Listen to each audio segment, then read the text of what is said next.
Howdy. Was thinking this morning about an old saying, and I think the way it's said now is don't judge a person until you've walked a mile in their shoes.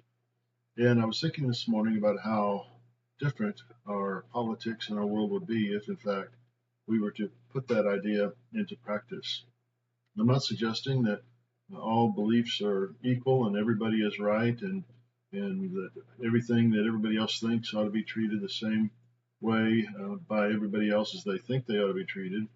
But I think if we considered what we don't know about other people, how much we don't understand about their background, their story, the context of their lives, as we try to make judgments about what in fact they're saying and doing, that we might recognize that perhaps if we just simply took some time to get to know people, then perhaps we would be able to engage with them in ways that are more constructive in helping them and us develop better lives, better relationships, develop a better world. And that's the thing that can't happen on the national stage. It's the thing that has to happen by getting to know your neighbors, by being friendly and polite and engaging with the people who you meet when you're going out, whether you're filling your car with gas or eating at a restaurant, going to the church, the mosque, the synagogue, or just simply meeting for a book club and trying to decide why all religions are false. The degree to which we have siloed ourselves in America, spending less time with people we don't agree with, and perhaps even spending less time with people that we agree with as we silo ourselves behind computers and iPhones and Androids and whatever else we use, that we've lost a sense of what it means to be human with respect to how we engage others humanely. And I think this affects us from the top on down. I think one of the big problems coming out of COVID was that politicians became more comfortable with soundbite appearances and engaging with each other by hurling insults through media rather than getting together for lunch and discussing issues or just leaving the issues aside and getting together for lunch and talking to each other about their families and the things by which all of us are human as human beings are identified.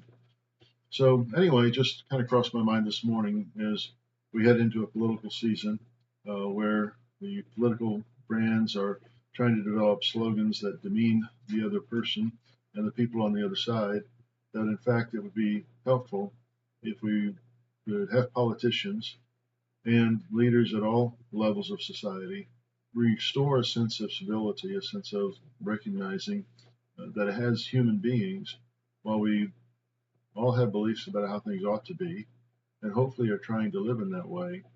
We are addressing people who come from backgrounds that we often know nothing about.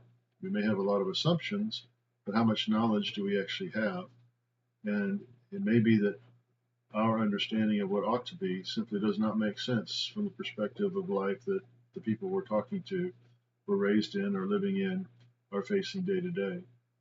So I just would like us all to consider how we can, in fact, without abandoning our positions, engage with other people more constructively so that perhaps we or they will recognize that a position we're holding is wrong. But the first thing we need to recognize is that we're dealing with flawed human beings who are struggling with issues, sometimes similar to what we're struggling with, but we really have no idea what they're struggling with and what resources they have with which to struggle. So, anyway, I hope you have a great day and look forward to hearing what you have to say. Thank you very much for your time. Bye bye. Thank you very much for your time. I've got a couple other videos listed here if you'd like to take a look at those. And as I'd like to discuss issues related to politics, religion, society, and how in the world we're supposed to understand ourselves and life in the world. Thank you very much. Appreciate it. Bye bye.